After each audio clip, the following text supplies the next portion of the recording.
Welcome to today's episode of the Mindset Mentor Podcast. I'm your host, Rob Dial. Today, we're going to talk about how to be more productive. And I'm going to give you some time management hacks.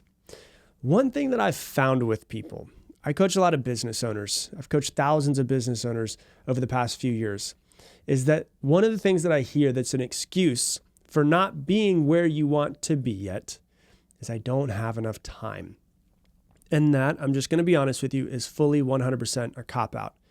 And the reason why is because of the fact that nobody in this earth is going to get more than 24 hours in a day. We all get exactly the same amount. And so really what it comes down to is if I'm saying I don't have enough time, I'm taking the blame and I'm blaming something externally outside of me.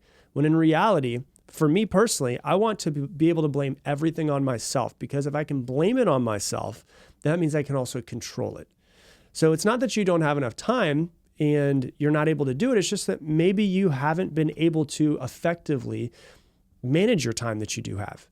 I'm not saying that some people don't have a full-time job and kids and all of that, and some people don't have a job and don't have kids, and there's difference in how much time that they have. Time management means that you just need to get better at managing your time. And the amount of important tasks that you get done per day or per week will dictate what becomes of your life. And so really what we need to focus on is, with every hour of our day, how can we be more productive?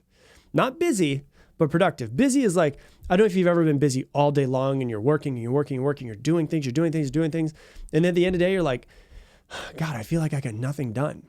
Well, it's usually because you're focusing on busy tasks. But when you're productive, you have the feeling of moving the needle forward. And that's what we're going to talk about today, is how to be more productive. So I'm going to give you 4 tips on it. The first one is to, yes, everybody, start scheduling your week on Sunday night. This only takes 15 minutes. I recommend that every person do this. I've been recommending it for years and years and years. You have a date with yourself every single Sunday night. It could be Sunday morning if you want to, while you're having your coffee and the kids are still asleep, or Sunday night when you're just sitting there and you're thinking about the week ahead. You take 15 minutes and you look at your calendar and what you have going on, and you look at your to-do list and what you have going on. And then what you want to do is, inside of your calendar, this is something I was taught when I was younger, before we actually had our calendars on our phones and everything. We used to have like the actual 15-minute calendar from 7 a.m. until 7 p.m. Every 15-minute increment was broken out. And we used to take our calendars and we used to have the set things and we used to have the movable things. Set is something that is static, something that cannot be moved. And so what you do is you sit down and you write all of the things that are set in your schedule that have to occur at certain times, and you put those into your schedule first. So it could be like you have a meeting with your boss Tuesday at 3 p.m. Put that in your schedule. That is something that is set. That is something that is static. That is something that is not movable, right? It's like a boulder. You can't move a boulder. You're just going to have to put that in your schedule. So in those 15 minutes, you put all of your meetings and all the things that cannot be moved in your schedule. Then you look at your to-do list and you start to plan the things that are movable. These are things that will be placed into your schedule after the static things, after the things that are set, after the big, huge boulders. Now you can start placing the little rocks. The rocks can be movable if they need to be. But what you're trying to do is you're trying to get a pretty good idea, and that your schedule will change multiple times throughout the day, throughout the week. I promise you that. But you're trying to get an overall idea of what the week looks like. Because a lot of times people are stressed or anxious going into their week or going into their day because they don't have a real solid set schedule that they can look at and says, okay, from this time to this time, from this time to this time, from this time to this time, this is what I'm doing. When you have a schedule that has all of your set things and all of your movable things have been placed into it in the other times, it makes you feel way better. And then, because schedules change and things get done and some things don't get done, you have a morning meeting with yourself for 5, maybe 10 minutes every single morning. And what you do is you take your to-do list for that day, things that need to be done that day. And what you do is you actually start to plan out your day, move around things that need to be moved, and make sure that you get done the things that are the most important. A lot of times people just want to check off stuff on their to-do list, but those things on a to-do list are not necessarily important. And so you're just going to have a 5-minute meeting with yourself and just visualize what your day is going to look like. You put it on paper. You start to plan it out. Okay, I'm going to cross off this on my to-do list at 2 p.m. I'm going to cross this on my to-do list at 11 a.m. And you start to get an idea of how to actually start crossing stuff off. Because a lot of times we just get stressed when we have open time and we know we have a lot of things to do, but we don't know exactly what to do right now. We're trying to mitigate that by just making sure that we can look at our schedule and just go, okay, I gotta do this. And we just take action. Now, that goes into number 2. Number 2 is actually how to prioritize your to-do list. And so there's a thing called the Eisenhower Box. It is also called the Urgent Important Matrix. And it was created by the 34th President of the United States, Dwight D. Eisenhower. And the matrix really helps you make decisions to prioritize tasks based on their urgency and their importance. And so it's basically, if you just imagine a box and you imagine a cross through the middle of it so it looks like a window, this is what it really is. There's 4 separate quadrants of the box. Quadrant 1, which is in the top left, is the urgent and important things. This is called the do it now section, the things that have to be done today. And you do these tasks immediately if possible. These are tasks that need immediate attention. You either do them immediately or you make sure 100% that they're going to be crossed off today. These require your immediate attention. So, then maybe a crisis comes up or a pressing problem or a deadline is really approaching. These are the things that are going to be in that box. So like an example would be, let's say you have a work deadline and you have a presentation that's coming up tomorrow, but you haven't finished the slides for it. Well, then obviously this is going to be in quadrant 1. This is urgent and this is important. Finalizing this becomes your top priority for the day. And so you look at your schedule and you actually put it in there how you're going to get this top priority done. So that is quadrant 1. Next to that in the top is, to the top right, is not urgent, but important. This is what they call the decide part of the box. You decide when to do it. So what you do is you start to schedule these things out. So things that are like super urgent, you're probably going to do right now. Quadrant 1 is, hey, this is definitely something that needs to be done. It's not urgent, doesn't have to be done at this exact second, but it is very important. And you're also going to schedule those into your schedule to make sure that they get done. You want to cross off as many important things, whether it's urgent and important or not urgent, but also important. You want to try to schedule those into your day today. These are really, really critical for your long-term success. These can be tasks that are like related to your long-term goals, your planning, whatever it might be. But spending more time here reduces the chances of the tasks falling into quadrant 1, which is like, holy shit, I got to get this done immediately right now. So it could be like, for instance, personal development, setting aside time. Like this is not urgent. It doesn't have to be done right now, but it's really important for me to get this done. Or my workout. It doesn't have to be done at this exact moment, but it is really important that it gets done today. So you set aside time each week just to learn a new skill or to get better at your personal development or to make sure that you work out or to learn a foreign language or get better at digital marketing. Things that can enhance your professional and personal life could be in this. Another thing could be your relationships, for instance. Planning a date night with your spouse is probably not urgent, but it's important. This is something that definitely you want to make sure that you do, because I don't know if you're like the average person that I speak to.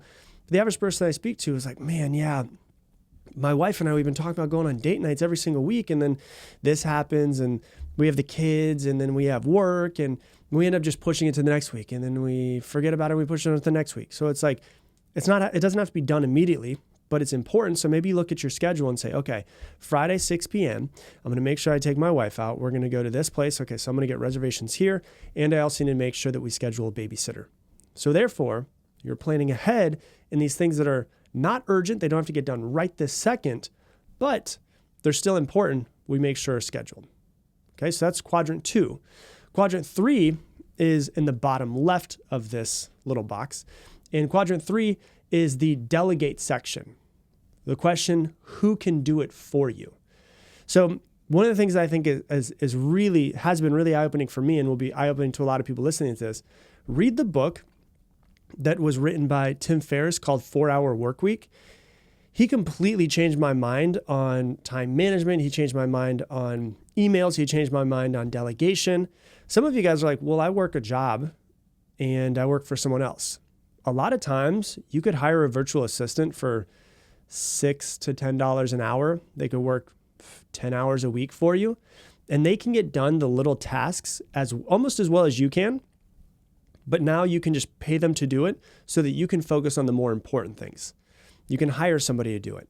Maybe if you have things that are urgent but not important, and they need to be done today, maybe you can delegate them to your children if they're old enough. If they're teenagers and they can get that thing done for you, hey, honey, can you do this thing for me, and make sure they do it. Sometimes you can delegate it to your spouse. Maybe they can do it. Oh, this thing has to be done today, but it's not the most important thing. So it might be like, oh, it's really important that it's urgent that we get everything figured out, all the clothes washed for our kids before their soccer practice tonight, their soccer game tonight. But it's not like the most important thing in your life to make sure that your kids have a clean jersey. But it's important. I'm sorry, it's not important, but it is urgent. And so you can either hire someone to do certain things for you. You can have the children do it for you. You can have your spouse do it for you. The question really is in this section, can somebody else do it for you? If you cannot delegate it, then set specific times in your schedule to handle them. So if like you say, okay, well, I'm looking ahead on my schedule. Tommy has his soccer game Thursday at 6 p.m. He's got a bunch of dirty clothes. He's 16 years old. He can do it himself. Figure it out. Either that or you're just going to wear some dirty, smelly clothes to your next game. You could do that if you wanted to, or you could say, hey, he's only 6. He's not able to do his clothes, so I'm going to make sure that I do it at 7 p.m. tomorrow, so therefore I know it's going to be done on time. And so that way you can use these tasks and make sure they get done, but you can, hopefully, if you can get better at this, like delegation is not an easy thing for a lot of people, but if you can delegate all these things that are not important, it'd be really good. Another good example of this would be like emails, right? Emails, sure, maybe sometimes emails are urgent, but 95% of the time, emails are not really urgent. They don't have to be done immediately. And so emails could be an example of this. When you're being interrupted by constant email notifications that aren't really like related to pressing issues and things that have to be done in your life like right now, or your primary objectives or like your biggest things on your to-do list, those can get in the way. Can you talk to your boss if you're a manager and say, hey, listen, I really need an assistant? Could we talk about maybe me getting an assistant so that I can start focusing on the higher level things that are to my pay grade? So therefore, I'm not doing these tasks that really aren't important for us making more revenue in the business. See if that's possible. It might be, it might not be. But really what it comes down to is starting to actually look ahead and plan these things out. And then quadrant 4 is in the bottom right, and it's not urgent, not important. And this is what they call the delete section. You want to try to eliminate as many of these things as possible. These activities that are in this quadrant have very little value for in your life. It could be time-wasting tasks, or it would be nice to get this thing done. But examples of this could be like mindlessly scrolling on social media. That's not urgent. That's not important. Can you just cancel those things out of your life? Delete Instagram. See how much better your life becomes. Or it could be watching random TV shows. Maybe you do love a TV show, but you know that thing's not going to completely change your life by watching the next reality TV show. And so if you could start to think about your to-do list that you make every single Sunday, and then you go through every single and change around and create every single Monday, then you start to put them into these 4 different quadrants and start to see what's urgent, what's important, what's not urgent, what's not important, and start to actually figure out how you can get better at these. That's number 2. Number 3 is time blocking and batching. Time blocking just basically involves saying, hey, from this time to this time, I'm going to be doing this, which we've kind of been talking about a little bit. But really what it comes down to is time blocking. I really need to get this thing done. So from this time to this time, I'm focusing. Don't talk to me. I'm not doing anything. I'm not talking to anybody. I'm focusing on one task and one task only, which we're going to talk about in step number 4. But really what it comes down to is how can I make sure that I am time blocking to get my things done when they need to be done? And in time blocking is really holding that time sacred to make sure that what needs to be done is actually done. Because I don't know about you, there's nothing more stressful than being busy all day, not productive, not getting the things done that are really urgent and really important, and then having to push them to another day. That's the type of stuff that's in your head when you wake up in the morning to go to the bathroom, and you go to the bathroom and your brain immediately goes to that thing, and then you're up for like 2 hours. Because you're like, oh shit, I didn't get that thing done, and I didn't plan it as well as I should have. And so that's really what it comes down to is time blocking.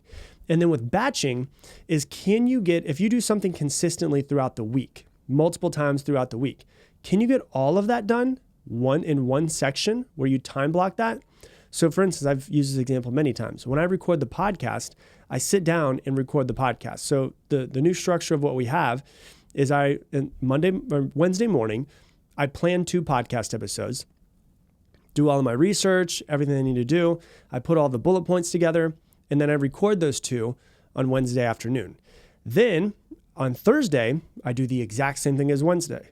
So Thursday morning, I plan them out, I figure it all out, and then I record 2 of them. So that way I execute 4 every single week. And I don't do like 1 on Monday and 1 on Tuesday and 1 on Wednesday and 1 on Thursday.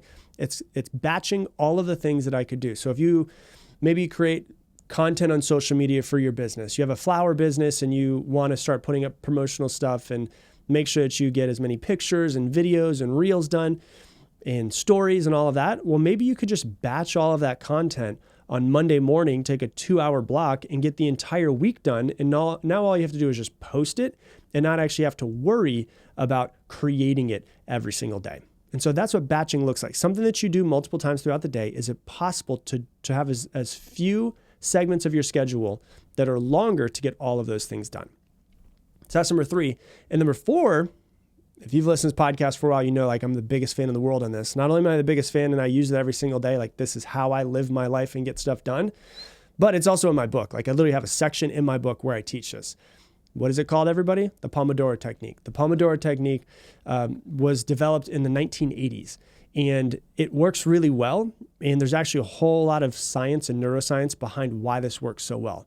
And what you do is you take one task and one task only, and you do it over 25 minutes. So you do 25 minutes on, 5 minutes off, 25 minutes on, 5 minutes off. And in that time, you do nothing at all except for that one thing. So you don't check your emails, you don't check your phone, you don't send text messages. For me, when I'm sitting down to do a Pomodoro 25 minutes, what I do is I will sit down on my computer. If that's like, for instance, planning out the podcast, I'll sit on my computer, I'll put on noise canceling headphones so I literally can't be distracted. My brain can't go to anything else. I put on the same song, which is Focused Binaural Beats on YouTube. It's a 3-hour song and I just let it play. And then for 25 minutes, all I can do, for instance, is research and planning of a podcast episode. My phone is in another room. It is inside of my kitchen drawer, and that's where I keep it. My notifications are off of my computer so that there's no way for anyone to get a hold of me. Frankly, even if there was a fire, I wouldn't even know, right? So, because at the end of, people act like there's so many urgent things that happen in their life all the time, and really there's not a whole lot of urgent things that really require you right now, right this second. And at the end of a 25-minute session, if there is a fire, you can find out. And so you do 25 minutes of one task only, and you try to bring 100% of your brain power to this task. Because if you really think about it, why would you want to bring less than 100% of your brain power to a task, your best self to this task? And so if I'm sitting there and I'm writing a podcast episode and then I get a notification on my phone, I'm like, oh my gosh, I forgot to do this thing. And then I send a text message that breaks my distraction.